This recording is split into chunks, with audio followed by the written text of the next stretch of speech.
Jadi kalau kita bilang mindset Shurenshu ya, jadi latihan interview gitu ya. Nah, jadi seolah-olah kita itu tuh benar-benar ingin mempersiapkan untuk interview gitu ya.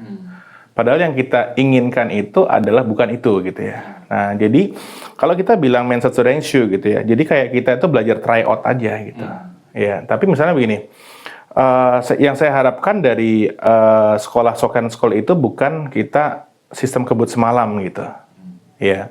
Jadi bahwa dalam interview itu kalau kita biasa latihan untuk melakukan monolog, jiko shokai gitu ya, itu kita nggak usah latihan bisa gitu, karena kita punya 100 hari. Perulangannya harusnya ada banyak ya harusnya gitu ya. Nah, terus juga istilahnya kita nggak pernah tahu ya siapa orang yang akan datang gitu ya. Nah, jadi kalau kita bilang interview itu siapa yang menginterview kita gitu ya. Nah, sehingga nanti akan jatuhnya ke template. Nah, akhirnya banyak sekali di antara para guru ya yang tidak mau menggunakan template yang aneh-aneh gitu. Nah, padahal tujuan kita bukan itu gitu. Tujuan kita bikin anak-anak itu tuh punya banyak variasi dalam jiko shokai gitu. Dan dia tahu ya misalnya tiba-tiba ada off-taker datang. Nah, terus dia diminta untuk interview gitu. Nah, Anda mungkin nggak persiapan gitu. Tapi karena tiap hari itu ada jam self introduction-nya ini gitu. Oh, strateginya gini. Oke, berarti yang pertama kalau Anda sudah kalau siswa Anda ya itu sudah paham ya. Jadi artinya kalau misalnya Anda adalah guru yang baik, artinya siswa Anda paham tujuan daripada dia latihan jiko shokai ini gitu ya. Siswa itu akan bertanya, pertama, interviewer saya itu dari mana? Dari mana? Oh, dari Tokyo. Oke, saya akan mempersiapkan sekarang ada ChatGPT, ada Google dan sebagainya gitu ya. Nah, ada Tokyo. Terus kemudian perusahaannya apa? Perusahaan di bidang apa gitu ya? Bidang apa? Atau namanya apa ya? Perusahaan namanya apa? Nah, dari sini biasanya saya akan langsung cari nih misalnya ini perusahaan besar atau perusahaan kecil gitu ya. Oke. Nah, terus kemudian dari mana, perusahaan apa, siapa yang interview? CEO-nya kah? Atau HR-nya? Nah, saya akan tanya itu dulu kan gitu ya. Karena saya harus tahu dulu target audiens saya siapa gitu ya.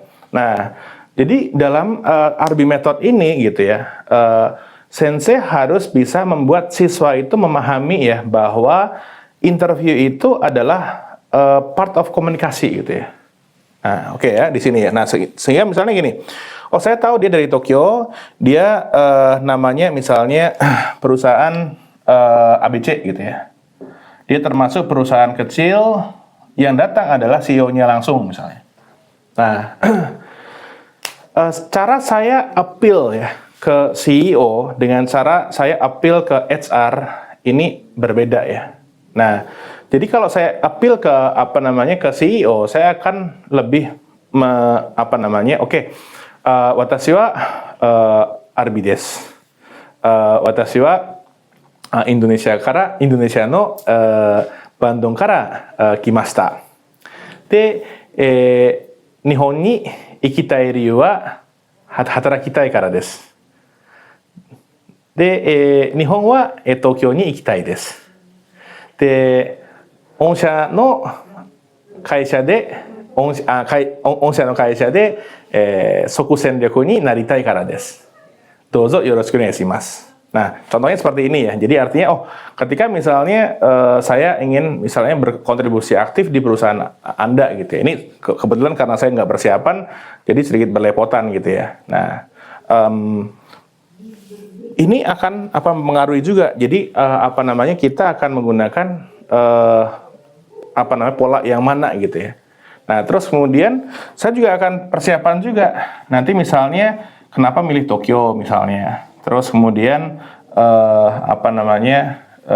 nanti dia mungkin akan tanya ya, gajinya kecil nggak apa-apa kah misalnya gitu ya. Nah, jadi saya udah persiapan dulu, laci-laci saya akan saya buka gitu. Jadi contekan-contekan saya akan saya buka lagi gitu ya. Ya. Jadi kalau ini kan berarti bukan hanya soal perkenalan dirinya aja. Bagaimana kita makin mengenal diri, makin tahu apa yang dimau, makin kenal juga dengan berbagai skenario ya, dengan macam-macam. Betul. Apakah juga di sini berarti kan sebenarnya kita latihan untuk bangun personal branding ya, ketika kita berkomunikasi dengan orang lain. Betul. Okay. Jadi ini juga jadi personal branding itu part of itu ya. Jadi tadi kan mungkin bahasa saya agak belepotan gitu ya, tapi saya senyum gitu ya. Nah, jadi dari situ saya akan kelihatan saya banyak menggunakan gesture, tapi gesture saya benar gitu ya. Nah, nggak terlalu rame gitu ya. Terus intonasi yang saya pakai bagus gitu ya. Atau misalnya gini, watashi wa desu ne, watashi wa gomenasai, watashi wa Arbi desu, watashi wa ima chotto kinchou shite masu. Nah, ini kinchou shite masu ini kan saya agak gugup sekarang gitu. Kan pasti gugup ya. Ya udah kalau gitu, saya gugup itu saya jujur aja gitu. Dan saya hafalin aja gitu. Ya, nah, saya chotto kinchou shimasu. Shimasen, gomenasai. Desu ne. 私は、インドネシアのバンドンから来ました。バンドンは涼しい町です。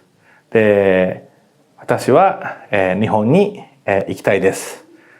Contohnya seperti itu ya. Jadi kan saya ingin ke ini ya. Nah, itu contohnya lah gitu ya. Jadi nggak ada template, tapi itu ya representasi saya gitu ya dengan macam-macam. Ini kan kebetulan karena kalau dalam situasi tiba-tiba disuruh gitu ya. Nah, tapi ketika kita tiba-tiba disuruh kan bingung ya sebenarnya.